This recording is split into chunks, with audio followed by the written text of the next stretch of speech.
We live? Hey, we're live.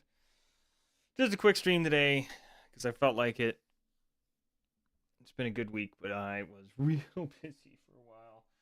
In the meantime, uh, I got the most expensive book I've ever bought.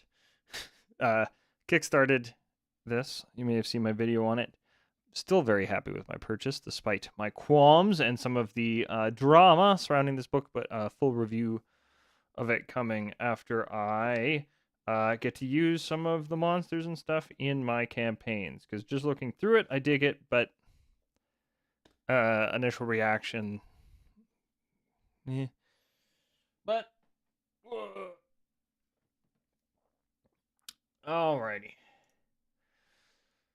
So last time I looked at, I believe I left off at Sorcerer, and it was mostly returning to business as usual.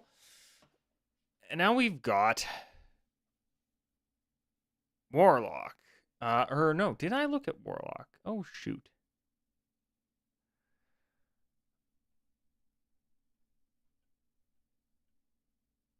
I think I did, because I remember now. I'm going to have to change the stream name. Wizard. Where's my... where's my thing here? Wizard. Save. Yeah, I remember now the Warlock somewhat returning back to business as usual because they moved it back to Pact Magic, which I highly dig. But they also really fixed up the subclasses and stuff, and they made it both more and less powerful for multiclassing, which is cool. But let's talk about Wizard now, because that's where I left off. Unless... I don't think... Oh, you know what? I don't think I talked about some of these subclasses. I think I just talked about Warlock proper. Where is my... I know, exciting times. I'm going to hit stop recording. I don't need a record of this.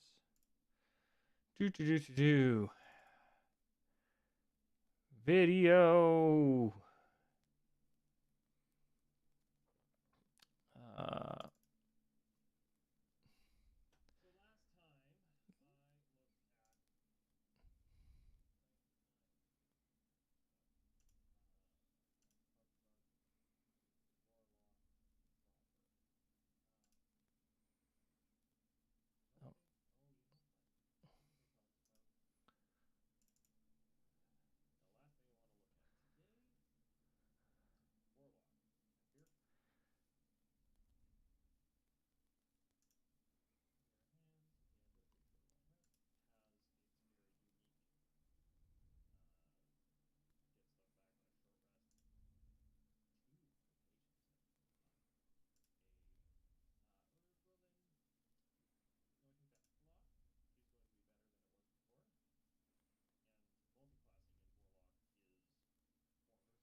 Okay.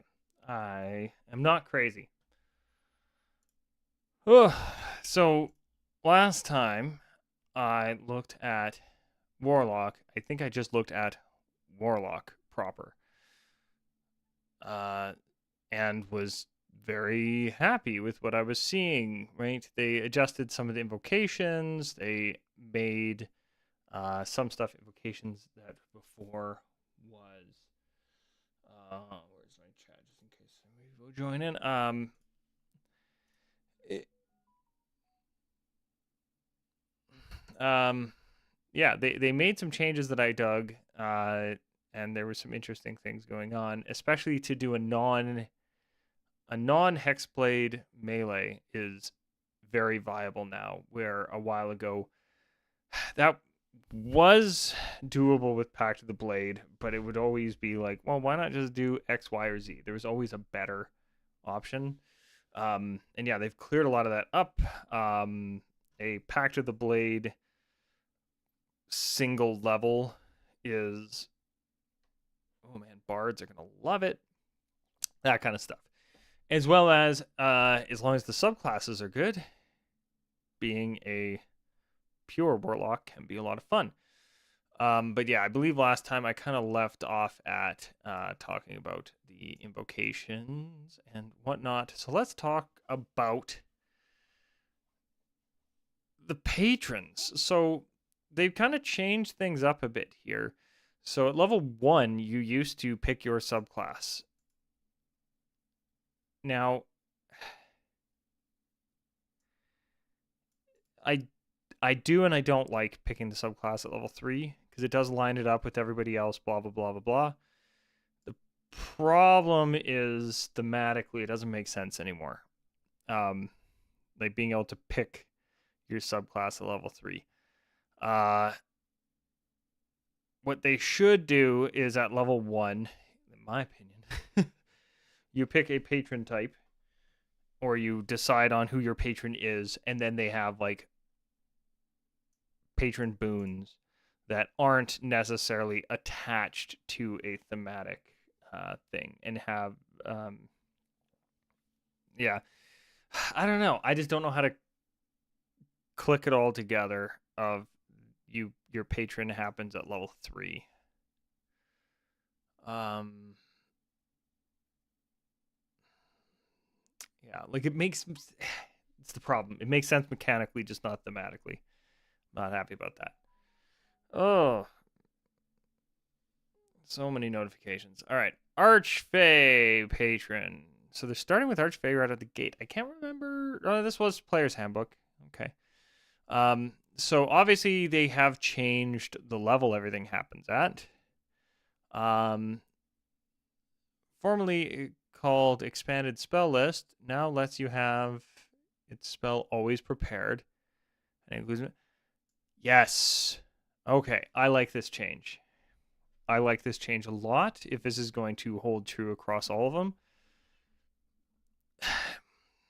Warlocks always had less spells known than everybody else. So give us, hey, here's your patron spells. You have them, you know them. I like that. Fey Presence is now Steps of the Fey, and it gives you Misty Step spell and ways to modify it. Wait. Okay, I'm really curious what's going on. Misty Escape now modifies your Misty Step spell. Expands your choices. Beguiling Defenses now reacts to you taking damage. I do like when stuff like that works in that manner. We'll see when we get there. Bewitching Magic.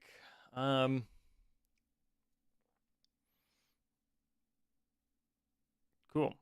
So patron spells have changed. The magic. When you reach this level specified in the Archfey table, you therefore always have the list of spells prepared. This is a great change. I can't count how many times there was an interesting spell on the expanded spell list that you'd have to just give it up because it's like, well, I have so few spells. As much as I would like, I have to take my core. This is my build, right? This expands things a lot. This gives this makes so in previous build variety side of things, or in the previous build variety side of things, oftentimes people wouldn't worry too much about patron spells or like the expanded spell list because a lot of them were you had access to a lot of them in some cases anyway, so like it was stuff that was like, okay, yeah, I guess, like, yeah. uh from what I remember, like a lot of them were just okay, cool, like maybe I'll take that, but I probably won't. Like it was very seldom that I saw one like I think other than a Fiend. His Fiend had a lot of really damaging spells, especially Fireball, obviously. So oftentimes I would see people not picking their patron based on spells, but their patron based on all this other stuff. That might change a bit. Having here's X amount of spells that you just have prepared, and because you're going to have all of them prepared all the time, I think that makes it a much more important thing to consider. It always mattered, but now it is far more important. Oh, 1 second here. Hey. Get that ring light going, even though it's far enough away, it doesn't make a big difference other than making my forehead shiny. All right. So you get Misty Step, which again, yeah, like you can learn Misty Step, but now you get it prepared at all times. You can cast Misty Step without expending a spell slot a number of times equal to your Charisma modifier, minimum once. That's really cool. So at level 3, if you've got 16 Charisma, you can cast this for free 3 times a day. Awesome. And then you also have it as a spell. Immediately after you teleport, one creature you can see within 10 feet of you gains 1d10. I think you can use this on yourself. It doesn't say other creature, and you can see yourself. You just look down at your feet. It's within 10 feet, and it's immediate. So you can't teleport near somebody, move 10 feet, or 10 or 20 feet, and then cast it. It has to be you've moved, or you've teleported, and then you give them it. D10 is no slouch at this level. We'll have to see how it expands, because you can only choose one of the following. The other is Taunting Step. Creatures in 5 must succeed on a Wisdom save.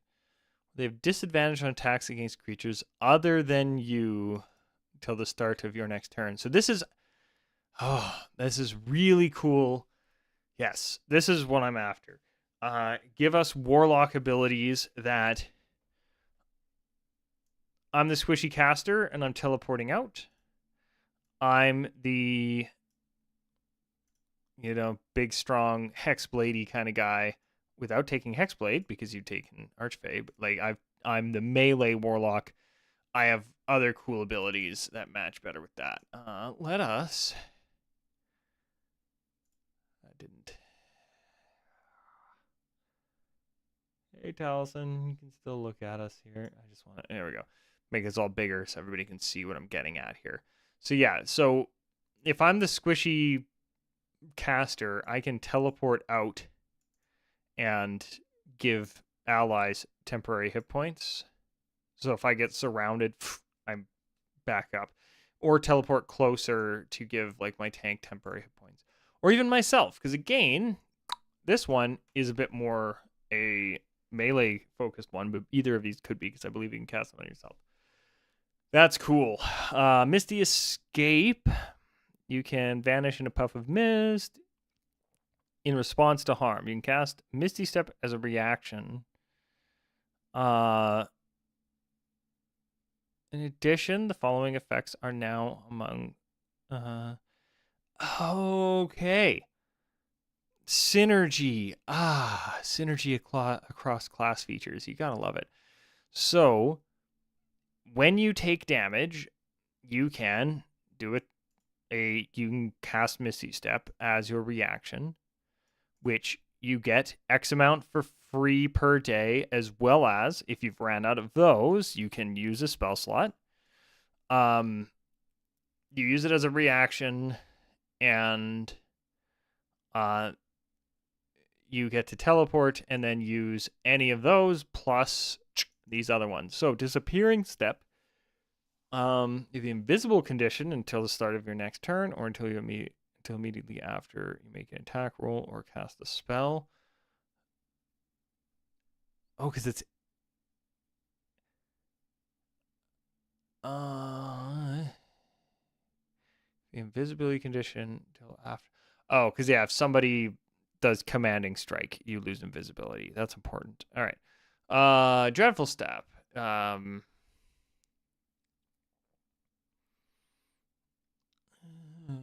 you 5 feet? Creatures within 5 feet of the space you left, or the space you appear. Your choice must succeed on a whiz save or take 2d10 psychic. Okay, that's again really cool, right? You take damage, you're going to teleport yourself in further. You can deal damage there, or if you are again the squishy caster and you're trying to run away, you teleport out and hair.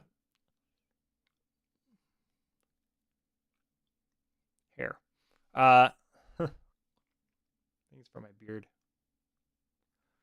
But yeah. Got it. Was for my beard.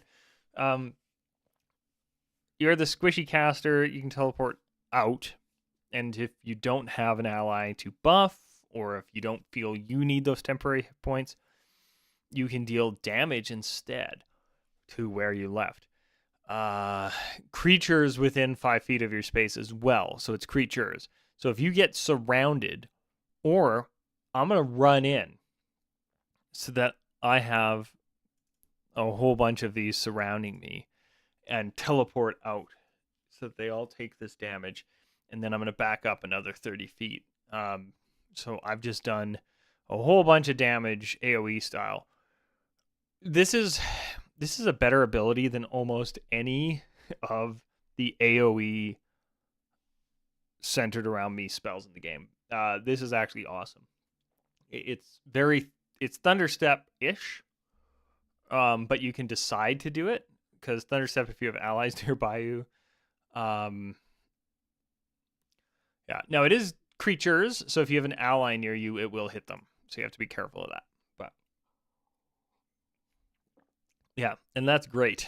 And again, they're not saying you can do these a number of time equal to. No, you can do these a number of time equal to how many times you can cast Misty Step in a day. Making your Warlock spell slots potentially fodder for this because you get those back on a short rest. But then, yeah, just overall, that's a cool one. I really like that. Dreadful Step. All right, Beguiling Defenses. You immune to charm condition. Okay. Immediately after a creature you can see hits you with an attack roll, you can use your reaction to reduce the damage you take by half, round down, and you can force the attacker to make a wisdom saving throw against your spell DC. On a fail save, the attacker takes damage equal to the damage you take. Once you use this reaction, you can't do so until... I mean, it's fine.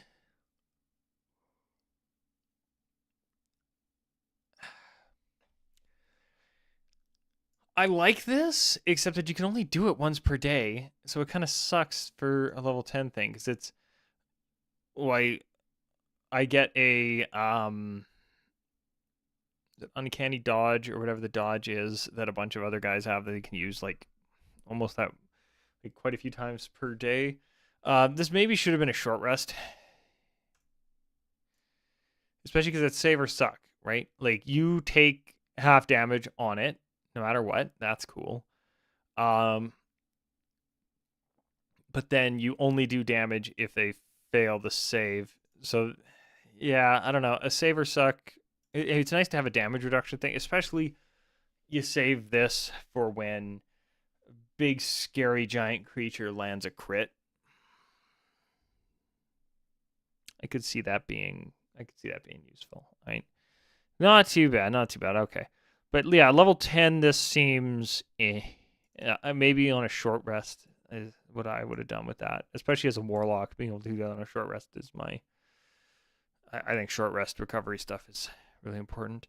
Patron bestows you with the ability to weave your magic with teleportation immediately after you cast an enchantment or illusion spell using an action, and Using an action and a spell slot, you can cast Misty Step as part of the same action without expending a spell slot.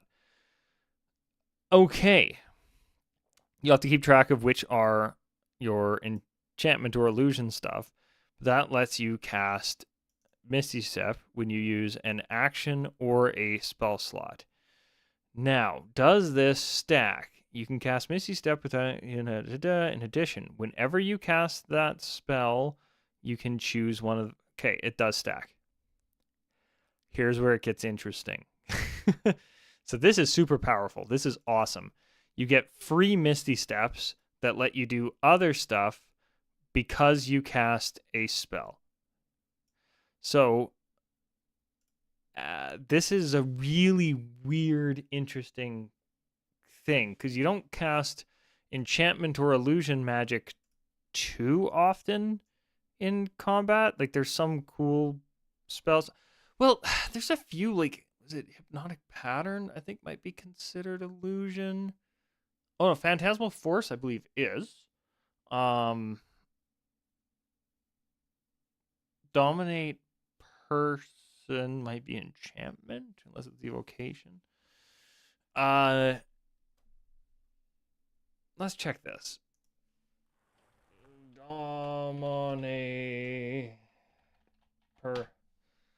Dominate Person, 5E. What school of magic are you? Enchantment. Sweet, because you get this automatically. All right. So yeah, I take that back. There are quite a few spells. It's just in combat, I just always think Abjuration, Evocation, because attack and defense. But because they've split a bunch of spells up amongst everything else, yeah, this is sweet. This is fun. I love this. Because again, you get to use the Misty Steps to then do some other crap for free because you cast these other spells, which again, you're a warlock, you have limited spell slots. So at first, early levels, using Misty Step to trigger these things as part of your spell slots might be viable, right? You get to decide, hey, is doing a Misty Step here and using a spell slot a good decision versus casting one of my other spells? Maybe, yes, no, who knows? It's going to be very at that time dependent. Once you get to level 14, you're going to be like, you're going to make yourself a list of what are my enchantment and illusion magics. I'm going to use the crap out of these so that I'm teleporting around the battlefield, causing havoc and some fun damage. The only thing, because I like the 4 options there's only 4 options right now.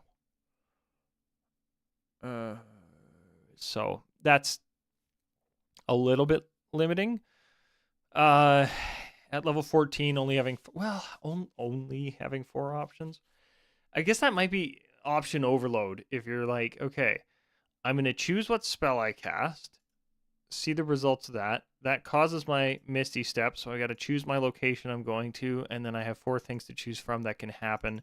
And everything other than my initial spell slot that I use for this is free. So,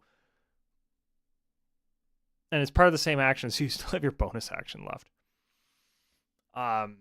Yeah, and this is really neat because, yeah, usually, almost always, Misty Step, because it's a spell, you can't cast it on the same turn as other stuff, even though it's a bonus action. This is sweet. I like everything about this subclass. I like the flavor. It sounds just fun as hell. A+. It doesn't sound too overpowered. It gives you lots of options. I'm really liking this patron spell versus what they had before of the expanded spell list. Expanded spell list was cool, but this patron spell thing, top notch. I like it. All right. Celestial Patron. So this was the one that had like healing and stuff kind of mixed into it before. Patron spells, great. Oh, they only changed like 2 things. Well, other than obviously the level. Because yeah, it used to be you would take your patron at level 1. So yeah, you're getting cure wounds now, but at level 3. Okay, less. So what do they add?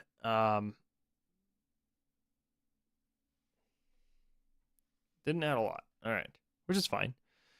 And Celestial Radiance will now work with Magical Cunning. Yeah, so it has the healing stuff like it did before. Um, Celestial Radiance now works with Magical Cunning. Gain temporary hit points whenever you use your Magical Cunning feature or finish.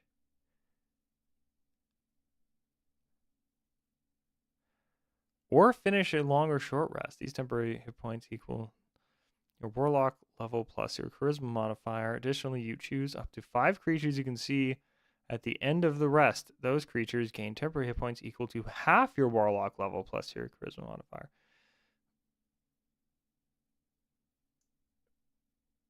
Interesting. Now, what was Magical Cunning?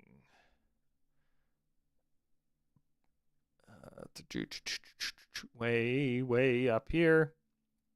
Magical Cunning, that was level 2. I think that was just get a spell slot pack or something. If all of your pack spells are expended, you can perform a ritual for 1 minute. Okay, yeah. So it's mostly the same as before,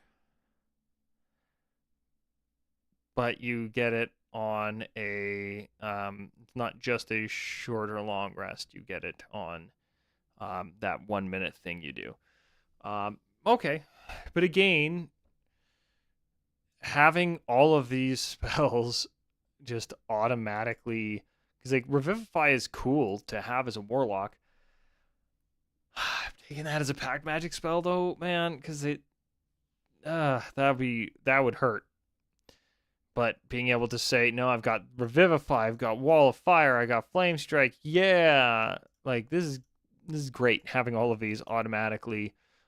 To the point where I'm honestly surprised that they didn't pull back available spells known for warlocks in general, because this really opens up versatility in their spell casting. Instantly makes warlocks more fun. You still have lots of choices that you have to make in terms of which ones you are going to manually add, but yeah, I do. Again, flavor wise, yeah, it's cool to have like really limited. Your patron only gave you X amount of spells, I guess. But fun wise, having more options is usually good. Especially like what Warlock has taken Daylight at level 5. Unless you're playing Curse of Strahd and you know you're going to be coming up against a bunch of vampires or something, you'd probably take a different spell, even though that's available to you. But now, for those random times that's going to come up, you have it. I'm cool with that. All right. Oh, they have Secret Flame, which I believe the new invocations let you make that so it would have your charisma modifier on it, if my memory serves. So it might actually be non-dog shit. That's right, I said it. All right. Everything else has stayed the same. So, which makes sense. This was a Xanathar's guide. Everything in Xanathar's guide was a little bit more powerful than Player Handbook, generally speaking. So, I don't feel like going over more in there because not too much has changed. Oh boy, lots has changed. So, Fiend, they changed a crap ton in the previous playtest, and it needed some pulling back. Well, we'll see. We'll see here. Well, not necessarily needed pulling back. The hurl through hell seemed ridiculous before. I wonder if it still is. It's yeah, it made me want to play a fiend. Like, it was just so great. And again, not necessarily an overpower, just fun flavor. Made it sound interesting. And now being able to do fiend but do melee or whatever or go full caster with it and grab a bunch of the invocations for the different like sorta kind of subclass stuff. Yeah. All right. So patron spells again. Now this is one of the best patron spell lists, and having all of those, awesome.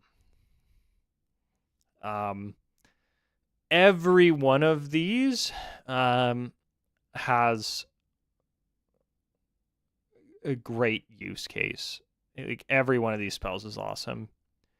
And you having to pick and choose would suck. So just here's all of them. Awesome. Now, Dark One's Own Blessing. When you reduce a enemy hit point to 0, you gain this benefit if someone else reduces an enemy within 10 feet of you. So, not ideal for blasters, right? If you're doing Eldritch Blast, you're going to be 50 or so feet away at minimum.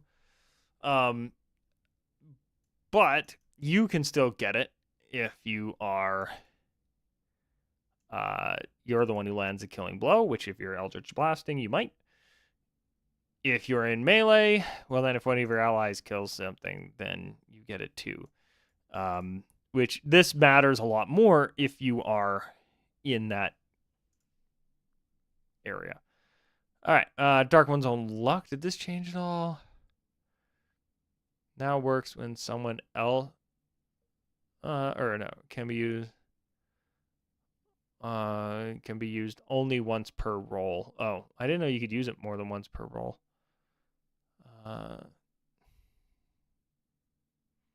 Okay, so Dark One's Own Luck is just when you ability check or saving throw, you can add a D10.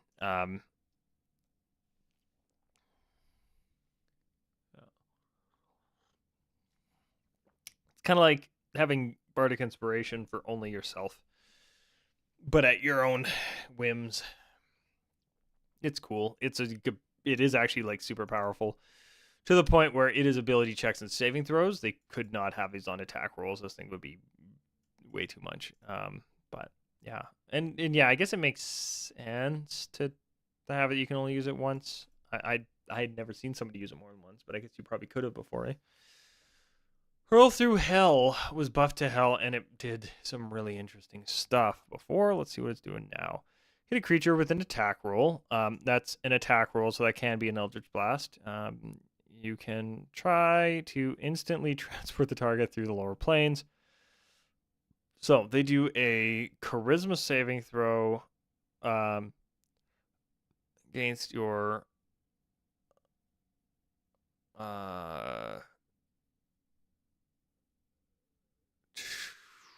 against your spell casting. Target disappears, it hurls through a nightmare landscape. It takes 8d8 or 8d10 psychic damage if it isn't a fiend. As incapacitated, the incapacitate condition until the end of your next turn. When it returns to the space it previously occupied or the nearest unoccupied. Once you've used this feature, can't use it again until a long rest, but you can expend a level 5 spell slot to use it again, which I would be doing this all day, every day, because it's just fun. Yeah.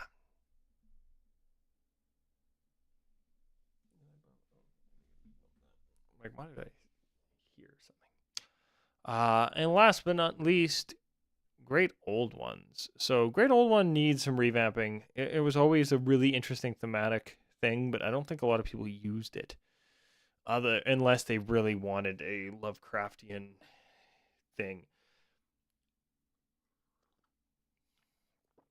The idea of I always liked. I think they called it a coffee lock where you didn't have to sleep. That to me, like I had nightmares every night, so I made a pact so I would never have to sleep again. but I still remember the nightmares, right? Like you can have something really fun and interesting with Great Old Ones. But that's basically the idea. Like a lot of people say like your patron, if you're doing Great Old One, might not even know you exist because they're beyond your comprehension. Patron spells, good. They did that across the board. Awaken Mind now lets you create a two-way telepathic connection with another creature. I think before it might have been one way. I don't know. I'll take a read. I can't remember what it used to be, and I don't feel like looking up today because I'm tired and I'm in a rush today. Psychic spells is the new level 3 feature. Oh, so they might be mixing in a bit of the psionic stuff with like aberrant mind type ideas.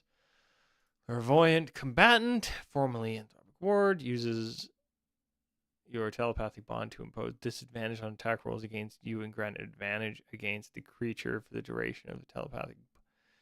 Interesting. It's kind of like an innate Silvery Barbs, which I have to read this because Silvery Barbs was stupid, so hopefully this isn't as bad as that. But when I see advantage and disadvantage in the same sentence, that's what comes to my head. Eldritch Hex, new level 10 thing. Create Thrall now gives you Summon Aberration spell with additional properties. Cool. So patron spells. Again, Detect Thoughts, Tasha's Hideous Laughter. Well, Tasha's you might take. A lot of these spells, although awesome, nobody's taking Detect Thoughts on their like a level 3 Warlock. You don't have enough spells to justify taking Detect Thoughts. So getting it, now you might actually use it. Right? Same thing. Clairvoyance. Hunger of Hadar. But it's nice that it's here. Or no, that's the AoE one rather than the around you, I think. Confusion. Black Tentacles. Modify Memory. Again, not something you'd probably normally take. So having it here is cool. Awakened Mind. Form telepathic connection between your mind and the mind of another. As a bonus action, choose one creature you can see within 30 feet of yourself and create a telepathic bond. You can, use a creature you can speak telepathically with. Number of miles equals to your charisma modifier. That's sweet.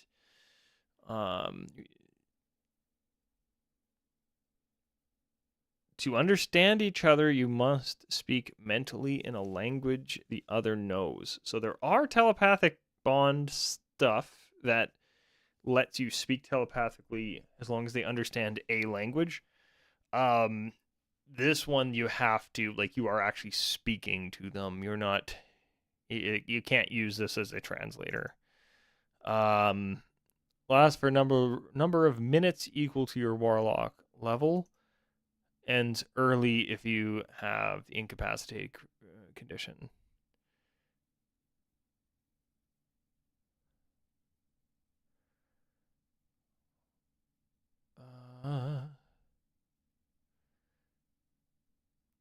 So, some interesting caveats and benefits here. It is a bonus action. They have to be within 30 feet of you. But then it lasts 1 minute for every warlock level, which is super short. So outside of combat, still useful because you can cast this as a bonus action while they're within 30 feet of you. They've got 5 minutes to go scouting or whatever if you're level 5, and you can still talk to them within miles of each other. So it's not like message where like once you pass 120 feet, you got to start getting out or no, that's whisper or something. I can't remember. There's one that's I think message is the cantrip, and then there's a spell that's like longer range. I can't remember. It's been a long day. But you get the idea, right? There's a bunch of stuff you can use to send long range messages. So this is quick, but there's also no limitation to how much you can do this. So it mentioned that there's going to be some stuff later that comes into play with this thing. So it has some definite uses. And you can use it to form a connection with a different creature. So you can speak telepathically to anybody at any given time. instantly as a bonus action, as long as they're within 30 feet of you. When you cast a Warlock spell that deals damage, you can change the damage type to Psychic. Ah.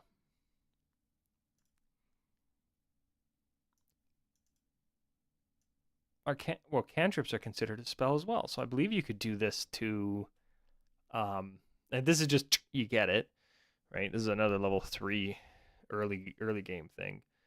That's interesting because, yeah, there's a lot of times, like, Psychic isn't, it's not the most resisted, but it's not, the least. That's force. So there are a few fun spells that are like, you cast a spell that does fire damage and you turn it into Psychic.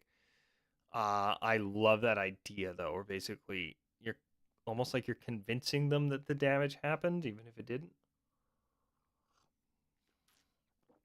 It happens in your mind, right? You witness it. You witness the spell go off, and you're resistant to fire, but somehow in your head it did full damage. Yeah, that's just cool, thematic. I dig it. Clairvoyant Combatant. Read the minds you. The attacks of the minds you touch. When you form a telepathic bond with a creature using your awakened mind, you can force that creature to make a wisdom saving throw against your spell save DC. On a failed save, the creature has disadvantage on attack rolls against you, and you have advantage on attack rolls against that creature for the duration of the bond. Once you use this feature, you can't use it again until you finish a short or long rest. You can also restore your use by expending a level 2 spell slot or higher. No action required. That's cool. Okay, so this doesn't work exactly the way I thought it did. But basically, as a bonus action, you can do this stuff. Because your telepathic bond you can create with a bonus action. So you create the bond and then you start messing with them. You start reading their thoughts and you start mocking them in their own head and that kind of, like, again, thematic. It's screwing with them and giving you opportunities.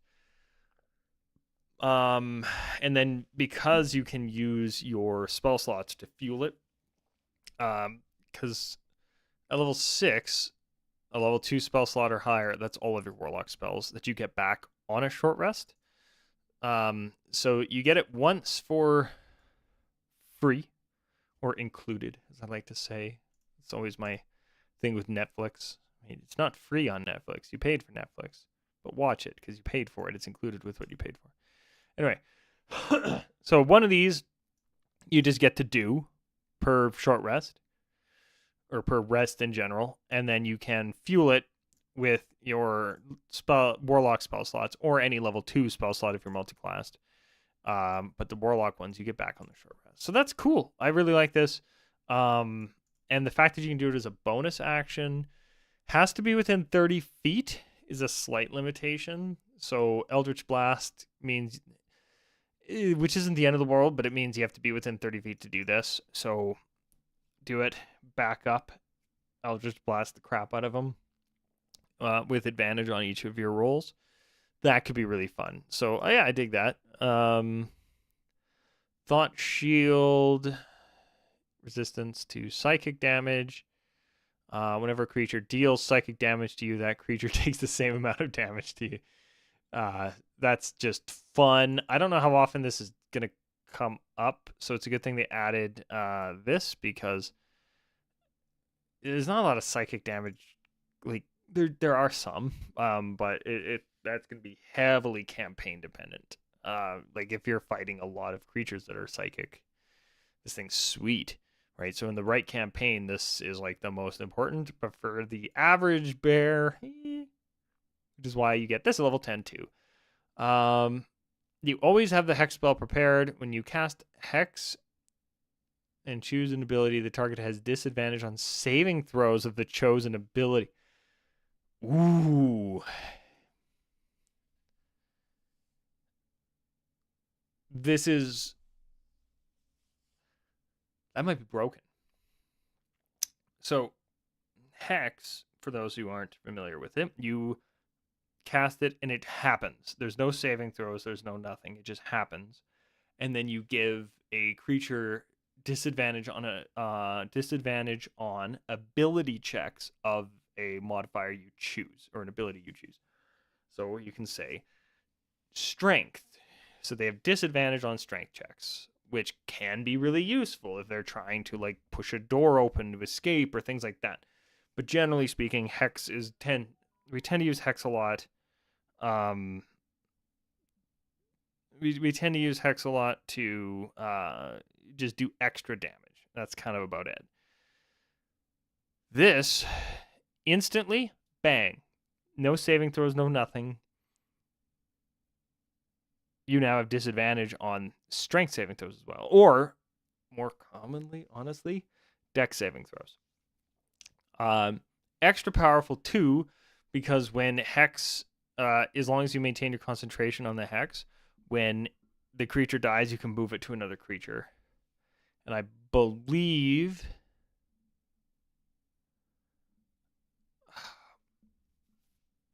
all right, I actually have to look this up. 5e hex.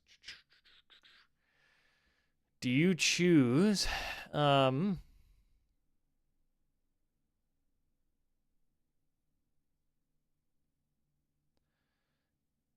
target has this all right. Place a curse. This is going to need clarification now.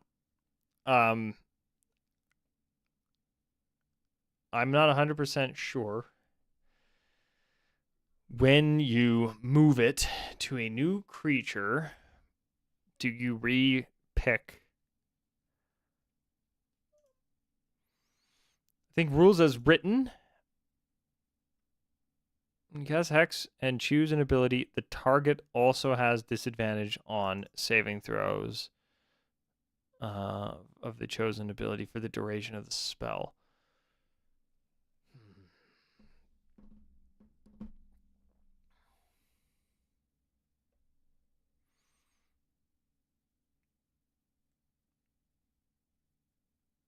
I don't know. I don't know if that would carry over to the next target.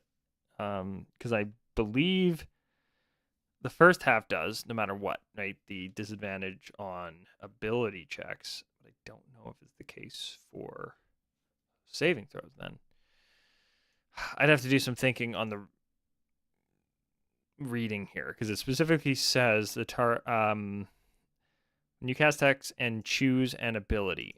So it's at the time of choice, the target has disadvantage. When you move the curse, though, I know in Baldur's Gate 3, the way it works is when you move it to a new target, you get to pick a new ability check. So I don't know if they read it differently than I am in my head. Either way, this is sweet. This is fine. This is sweet and this might need a check. They might need to add they make a check, a wisdom save or something like that. But I don't know. It's sweet though. That alone really adds some power to an otherwise more like this is neat. This has some very powerful potential uses. But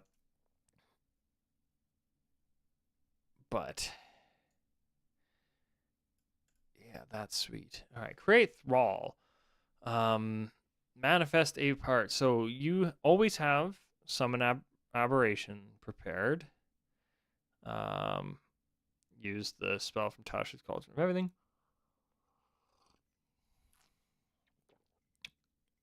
You cast a spell. You can modify it so that it doesn't require concentration. That's actually really important.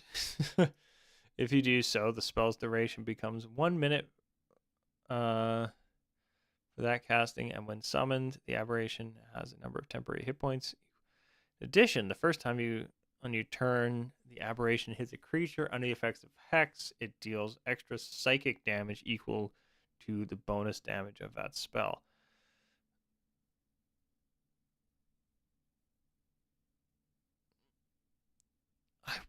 Oh, I wonder if you can make Hex do psychic damage, because it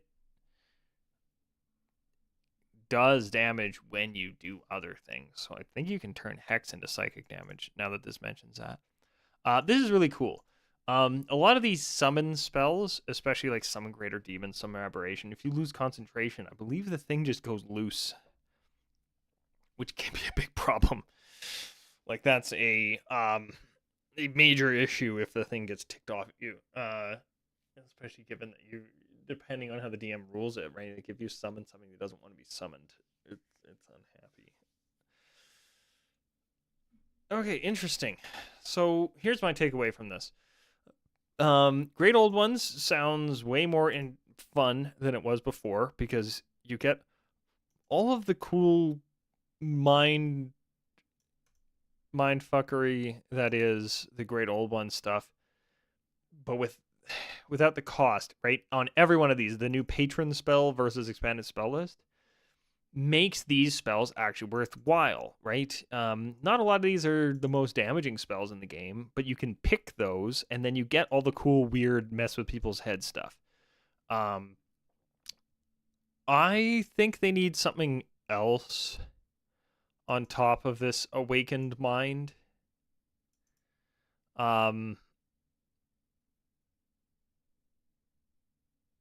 Yeah. I think they need something else there, but I think that's really cool. And the psychic spell things is awesome. So, like it's just fun. It's just a bonus, right? And on the thought shield thing, it's just a bonus to have. Like it's not game breaking, but it's just interesting and fun. And again, it's just a good time. So Great Old Ones, better than it's ever been. That's sweet. That's good to see. Fiend has always been good. Yeah, they hurl through hell and all that. Like if you want to be a AoE driven fire mage, Fiend is great. Always has been. Hurl through hell, had the revamp on it that they seem to have kept is just great, but I think it's like super high level to get it. Well, not too high. Level 14, like that's reasonable. Most players will get to there if they're in the right campaign and it keeps going. So Fiend, about as good as it's always been. Same thing. They barely touched Celestial. But again, oh, it's nice to have these spells just happen because it kind of sucks to have to, like, who's gonna take light? Who in their right mind, as a warlock with limited spell slots, is gonna take light? Like daylight, maybe because it takes up the same spell slot as light. But again, like, why would you take light if you can use the same type of spell slot to cast daylight, right? This doesn't make sense. Well, light might be a cantrip actually. Ugh, that's how tired I am. But yeah, I Celestial was already good. So just some minor tweaks. That's all it kind of needed, right? Like this is pretty standard. Be curious to see how it meshes with all the changes to the actual class, because this is one of the few times I've seen where like the actual class has been revamped quite a bit, the subclass barely touched. Now Archfey, I just want to play one. Archfey is my new favorite warlock. This is sweet. Like it's teleport city. You can build yourself a nightcrawler and not be worried about it at all, right? You can teleport all over the place. Once you get up to 14, you get to do so every time you cast a enchantment or illusion spell as part of it. Now it has to be an action. So I would say Archfey, it will work, especially at lower levels, as a melee. So doing like Pact of the Blade. But this at level 14 makes me want to do this as more of a caster and more of a like if you've ever this is dating me. you ever played EverQuest, um, there were your main casters. You had uh, Necromancer, that was like specialized in damage over time stuff. Wizard, that specialized at blasting things. Um, there was I think it was Magician that actually had like some really powerful pets and was almost as good of a blaster as um, the Wizard was. And then you had Enchanter, where it was all about battlefield control and like managing aggro and making sure that extra creatures running in were either debuffed or couldn't attack currently because they were dazed and things like that. That's what I see here, right? You've got dominating spells automatically equipped across the board, right? Yeah, like Phantasmal Force right out the gate, Fairy Fire for debuffing, Blink, a little useless now because you're going to be teleporting like crazy. Then Dominate Beast, Dominate Person. Um, yeah, like you've got a bunch of battlefield control spells built in, plus when you use said things, you get to and just like appear places doing a bunch of different things depending on what you want to do. Everything about the Archfey makes me want to play one. It sounds fun. It sounds interesting.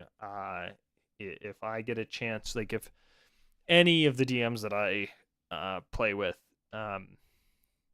do a one shot of any kind, where it's like, yeah, just build a character. I'm going straight for this. Like I'm playtesting one of these in a heartbeat.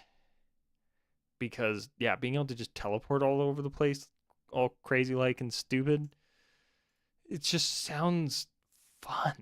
And that's the name of the game. Technically, the name of the game is D&D. All right. Well, I got all jumbled up and thought I had to go over Warlock and was going to be heading into Wizard, which I'm going to do next time. Like I said at the beginning, it's just a short little stream. We're going to look at Wizard and Wizard subclasses next time. Oh boy, they've got a lot. Yeah, that's going to be a stream in itself. And then we're going to look at spells. Weapon table. I'm just curious now. Heavy is redesigned rather than being based on size. It's based on your strength or dexterity score. Okay, that's cool.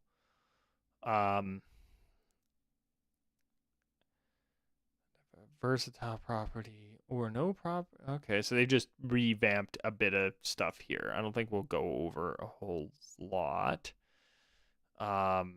Heavy.